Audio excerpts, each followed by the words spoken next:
Tools of the trade. Hardware hacking may seem daunting at first because of the sophisticated tools that are required for some projects. Fortunately, most basic projects can be accomplished with only small investment in tools, comparable to the price of one or two video games. Appendix A, Where to Get Equipment, contains a suggested list of starter tools and instructions on how to order those tools. This chapter will talk about basic tools you will need for serious hardware hacking, including tools to open things up, attach and remove electronic components, diagnose and probe circuits, and design circuit boards. Of these tools, good quality versions of the first two can be purchased at freely reasonable prices. Diagnostic and test tools, such as oscilloscopes and logic analyzers, are worth their weight in gold, but you'll find that these are very heavy and they will be formidable investments. As for circuit board designs tools, some of the best tools can come at surprisingly affordable prices. This chapter will conclude with a step-by-step pictorial tutorial on how to open up Xbox. More experienced hardware hackers can skip the next couple of chapters. Tools to open things up. The first step in hacking anything is getting the cover off. Most electronic appliances can be opened with just a set of Phillips and flattened screwdrivers, but the most interesting boxes will require a set of special security bits.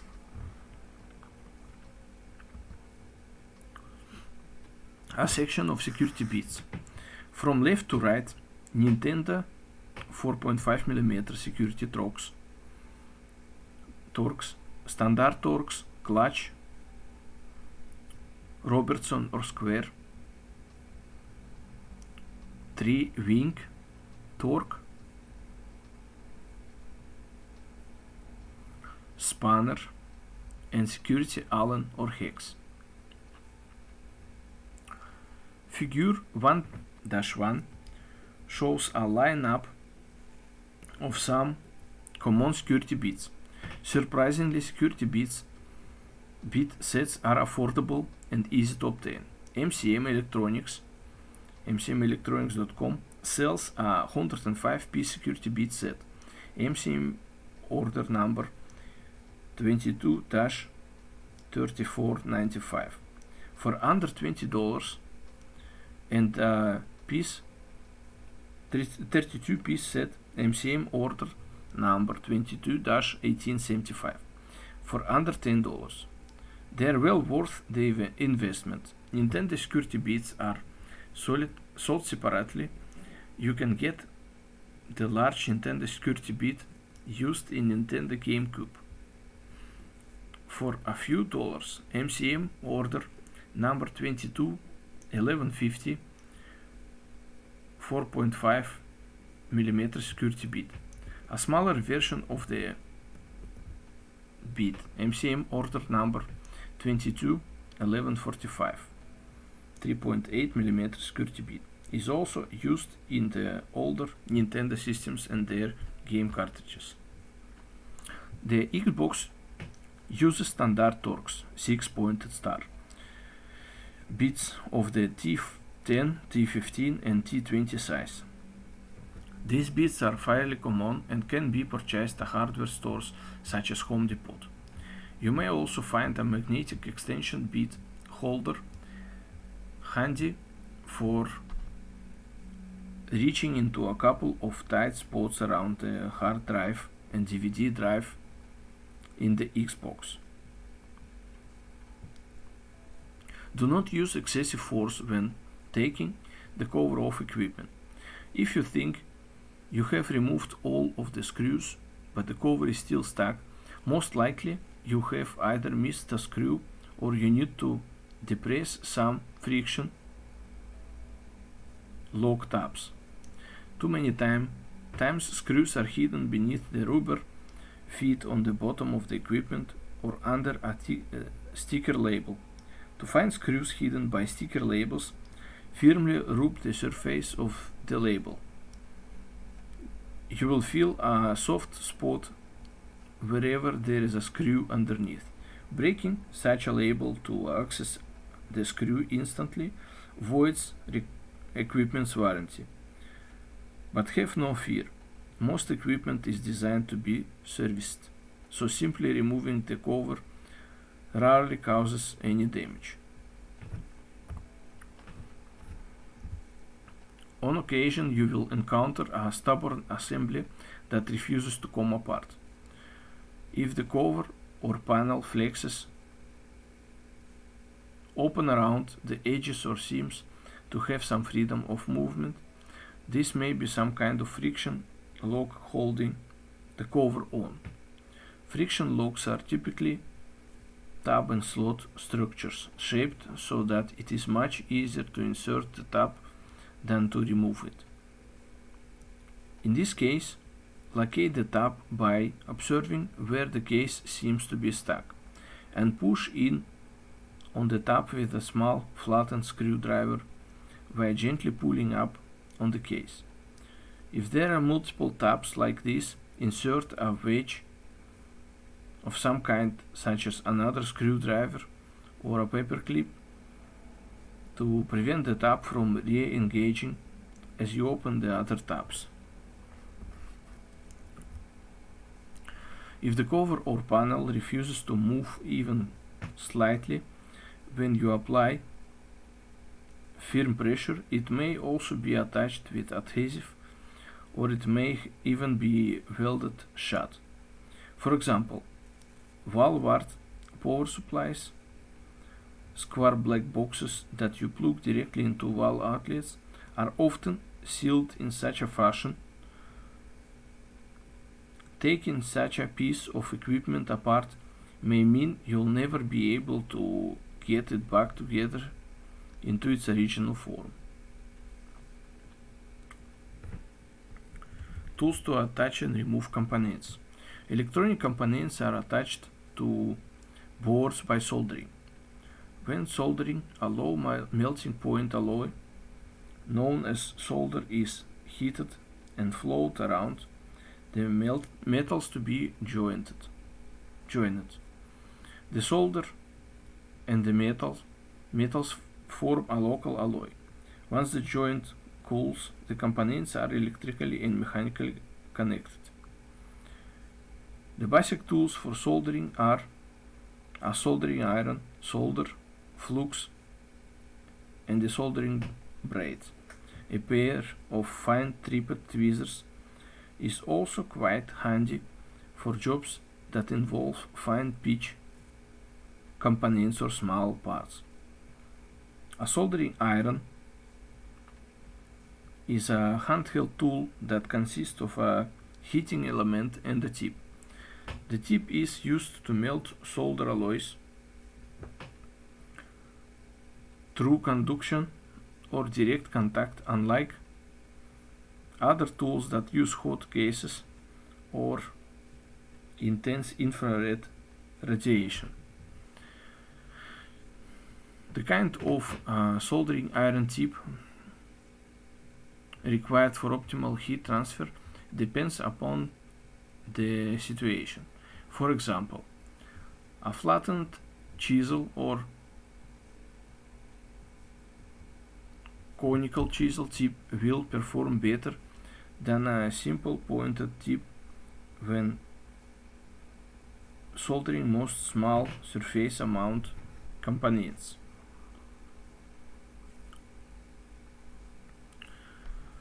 There are also many grades of soldering irons. The cheapest ones cost around $10 and come with large unwieldy tips and have no temperature control. They just get as hot as they can. Better soldering irons cost more and have a sensor that actively regulates the tip's temperature. Temperature regulation makes the tool action more consistent and extends the life of the tip. Better irons also come with a wider selection of tips that may include very fine ones, suitable for working with the tiny components found in most electronics today. For light use, a quality direct plug soldering iron with a good tip is sufficient.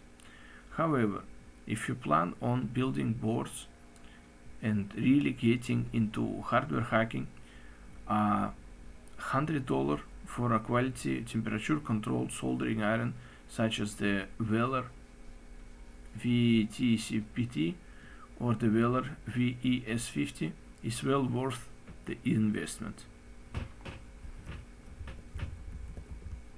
Solders come in a wide variety. For most purposes, a eutectic PB-SN alloy solder wire with a no clean or water cleanable flux core is sufficient.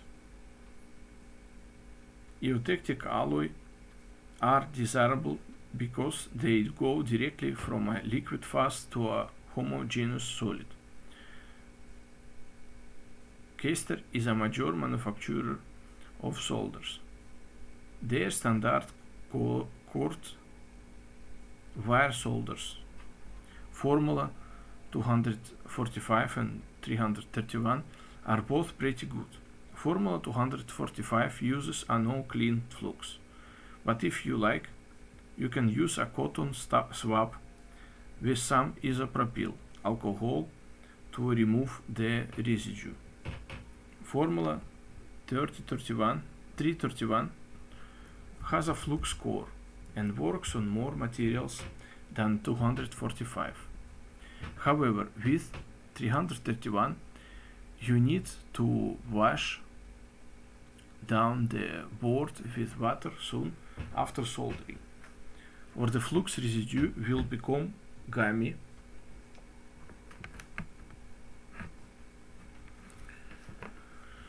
and possibly interfere with circuit operation. Many distributors sell Kester solder, for example, Kester 24 63 37 8802, 25 gauge Formula 245 solder wire in a 1LB spool. Is DigiKey, digikey.com, part number KE1410ND. The kind of solder sold at most Radio Shacks is also quite good for soldering, although their solder tends to leave a sticky black residue and require cleanup with organic solvents. So, solder can also come as a paste with tiny solder balls suspended in a flux matrix. Solder paste can be very useful when attaching fine-pitched surface mount components. See Appendix B, Soldering Techniques, for more information.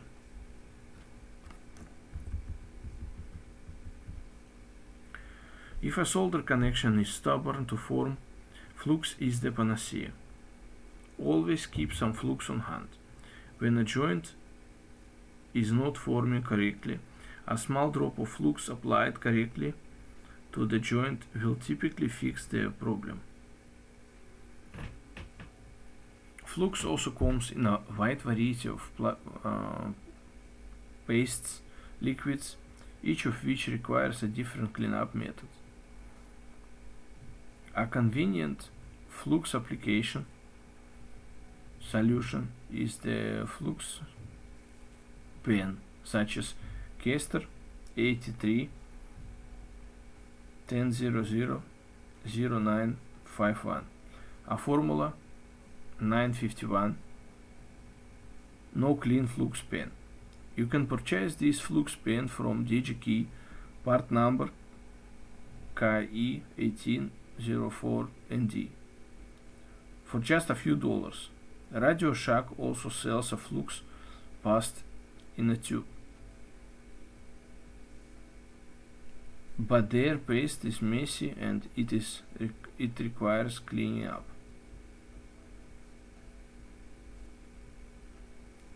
Finally, the soldering braids are usually for cleaning up any soldering messes or mistakes you might make. A desoldering braid is a fine braided copper wire typically laced with dry flux. To use it, place it between the soldering iron and the joint you want to clean up. Once the braid is hot, the excess solder on the joint will wick into the soldering braids. Capillaries. Even though the braid may be pre-fluxed, applying a drop of flux to the braid prior to use still helps the process. Chemtronics makes a nice line of desoldering braids. An example part is Chemtronics. No clean solder wick. I discuss the basic technique for soldering at the beginning of chapter 2, where you learn how to install a blue LED in the Xbox front panel.